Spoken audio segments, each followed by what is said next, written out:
Awali dulu dari kerja keras, walaupun belum muncul ikhlas, kerja keras dulu.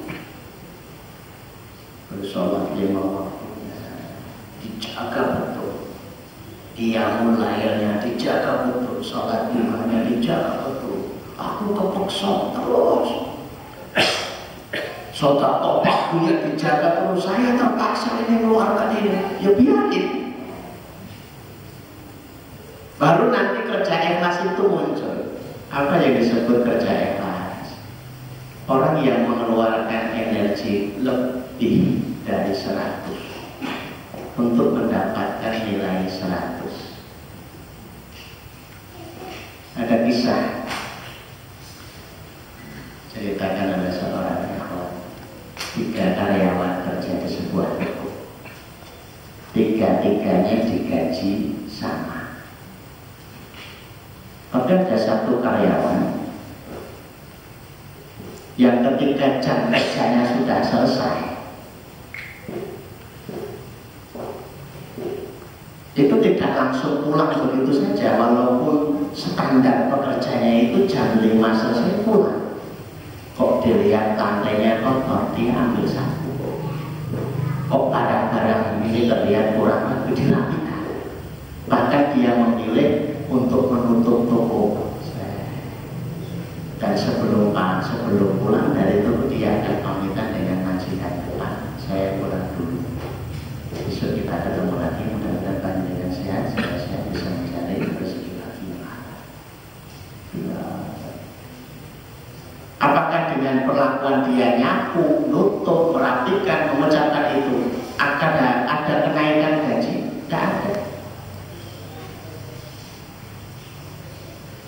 Tapi tenaga yang berlebih di dalam melakukan sebuah kebaikan, Allah akan kumpulkan menjadi tabungan yang kemudian hari akan dicairkan.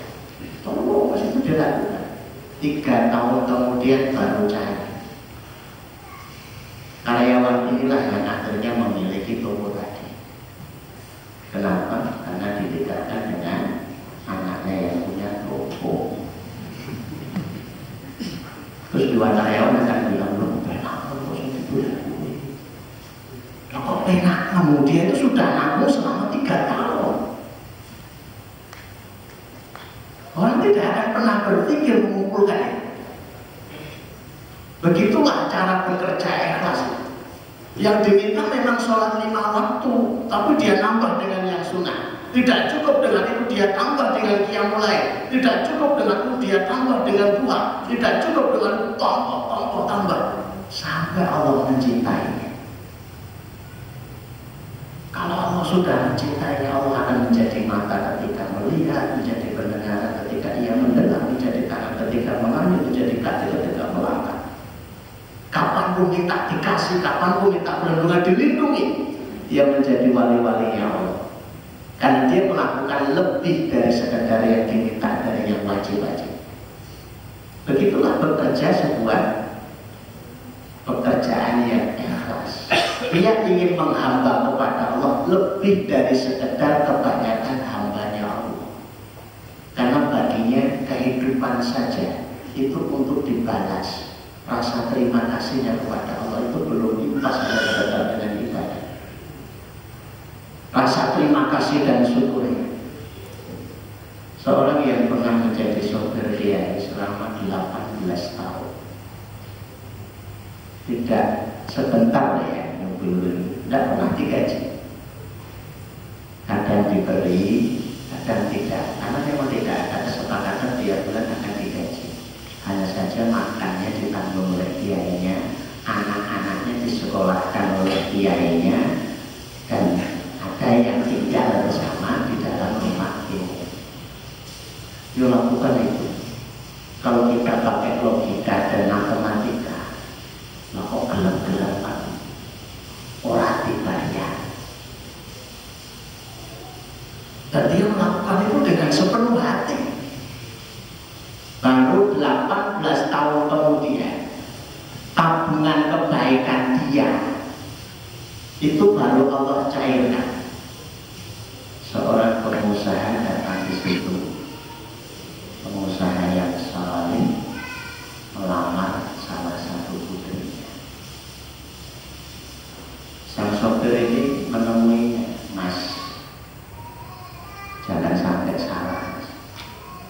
itu putri saya, yang panjenengan akan lamar itu putri saya. Sope, bukan putrinya Kiai. Walaupun disekolahkan Kiai, walaupun tinggal di rumahnya Kiai, tolong dipertimbangkan lagi. Ya saya tahu, tapi saya tetap akan menikahi. Mas, jadi kan muda, sopir. Itu nggak apa-apa, ini muda. Saya itu bapaknya sopir.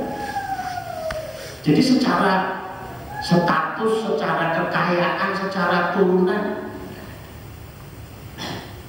karena yang namanya orang itu akan mencintai, itu mesti ada syaratnya, ada keinginan. Yang pada pertemuan yang lalu kita bahas. Kok ada suami ingin mengatakan kepada istrinya, aku cinta kepadamu, kemudian istrinya bertanya, apakah ada yang kamu inginkan dariku? Tidak ada, itu bohong, ngapusi. Kalau tidak ada yang diinginkan, tidak mungkin dicintai. Ibu mengatakan kepadanya, aku mencintaimu. Apakah ada yang diinginkan ibu? Tidak ada, bohong.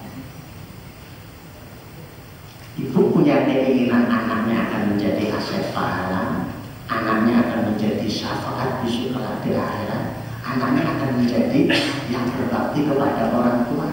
Keinginan inilah yang menjadikan dia cinta. Begitu pula seorang akan menikahi seorang wanita itu karena ada keinginan. Bisa jadi keinginan itu karena kecantikannya.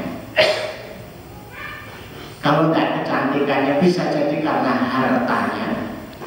Kalau enggak, bisa jadi karena keturunan, entah darah biru atau keturunan orang soleh, keturunan tokoh, keturunan orang baik. Kalau tidak karena agamanya, berbeda dari semua keinginan itu, condonglah prioritaskan kepada keinginan agama. Kan bisa diabaikan kedua tanah mana dipenuhi dengan kebaikan dan keberkahan. Kan mesti ada keinginan itu kan. Dan kalau orangnya jelek, marah, turunan gak jelas, agamanya rusak, lo yang diinginkan apa? Ya gak usah dinikahi. Lo mesti nikahi sebelum bukan urusanmu. Karena dinikahi itu yang menyebabkan seseorang itu mencintai ya karena ada keinginan.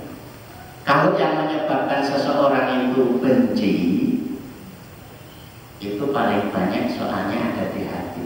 Dan penyakit yang paling banyak menyebabkan kebencian itu adalah dengki. Karena kita tidak pernah tahu masalahnya dari mana. Kalau tahu salam itu tidak dijawab, ketemu melengos, salah kok. Perasaan tidak pernah berkata-kata salah, perasaan tidak pernah saya bersikap salah. Sok tonggo teparu itu kok benci dengan saya. Mereka benci karena dengki. Apa sih masalah? Jadi ini banyak. Salah satunya kata malam Sabtu kemarin konsultasi. Terus tonggo-tonggo uji berlaku ya. Ya karena mereka dengki. Karena apa dengki? Coba evaluasi kenapa. Ternyata dia bangun rumah. Rumahnya bagus, besar. Tonggo-tonggonya omahnya belum sebagus itu. Loh, itu kan uangku sendiri. Ya terserah. Loh, saya tanyanya dengan cara yang halal. Walaupun namanya dengki kan boleh-boleh saja. Kita tidak bisa membatasi itu. Kenapa kamu tidak mengucapkan salah? Motornya hanya. Loh, urusannya apa? Jebak. Masa kalau iso tuku ora. Lu dia kan menjaga biru walaupun aku jengkel, aku iso tuku. Demikian. Dan cara mengobatinya sebenarnya simpel. Apa itu? Berbagi. Kalau rumah ya tambah-tambah timbulnya. Bapak Ibu, saya undang di sini untuk merasakan sejenak. Tidak di rumah kayak itu rasanya cuma kayak gini loh. Kalau punya motor, Pak, jenengan aja ngambil memiliki kuncinya di STNK, bensinnya mulai isi penuh, dengan tidak lebih. Oleh tenang, boleh.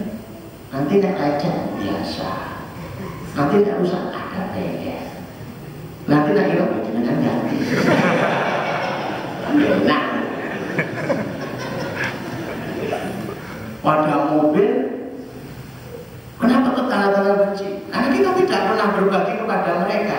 Kalau kita, Pak, di tengah benjan, panjenengan sak keluarga, sarang-sarang ini, tidak putih, acaranya nopo, jalan-jalan, bisa naik mobil, untuk panjenengan putranya sakit, mau ke rumah sakit, hubungi saya ya, nanti saya angkatkan kalau saya punya waktu. Itu tidak ada kebencian. Dan kata itu ternyata ujung-ujungnya masalahnya apa? Karena dia punya usaha, sampai rumah itu punya usaha potong ayam, baunya kemana-mana, dan begitu kan potong ayam. Diprotes tetangga dan warga, pencemaran udara. Itu caranya gampang. Lebaran, dia jaya satu-satu.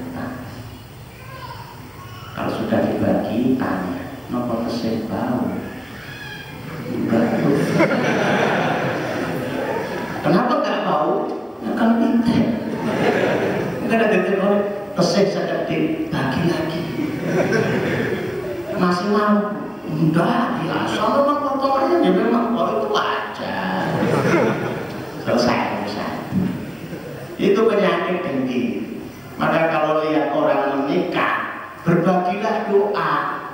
Yang menikah, berbagilah makanan. Ta'amul walimah akan menghilangkan kedengkian itu. Kita yang datang berbagilah doa. Kalau tidak segera berbagi doa, masalah itu nanti. Begitu kita perhatikan, apalagi kalau dijejer, mungkin tidak usah dijejer, repot dibanding-bandingin. Itu waduh, mana yang kemudian muncul kedengkiannya. Kayaknya yang pantas jadi mantan orang dia. Itu mantan itu langsung kesedek. Kalau nggak segera barakallah kawabar, karena kawajar apa yang aku maafkan khair, berkahilah suaminya, berkahilah istrinya, mudah-mudahan dikumpulkan dalam kebaikan. Kalau enggak itu diturut terus dari mulai ini cantik ini tidak. Mulai ini yang ini kurus, yang ini gemuk, yang kosong dulu. Oh, koreksinya panjang sekali. Hentikan kedengkian itu dengan berbagi. Selesai kebencian.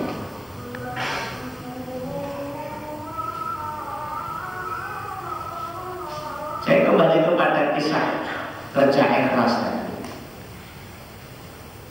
Si pengusaha ini tetap akan menikahi putrinya tadi. Jadi ya 18 tahun. Dia bekerja memberikan tenaga lebih dari sekedar yang diminta. Baru cair tabungannya. Begitu sudah dinikahi, Bapak Ibu pun saya. Mudah-mudahan berkenan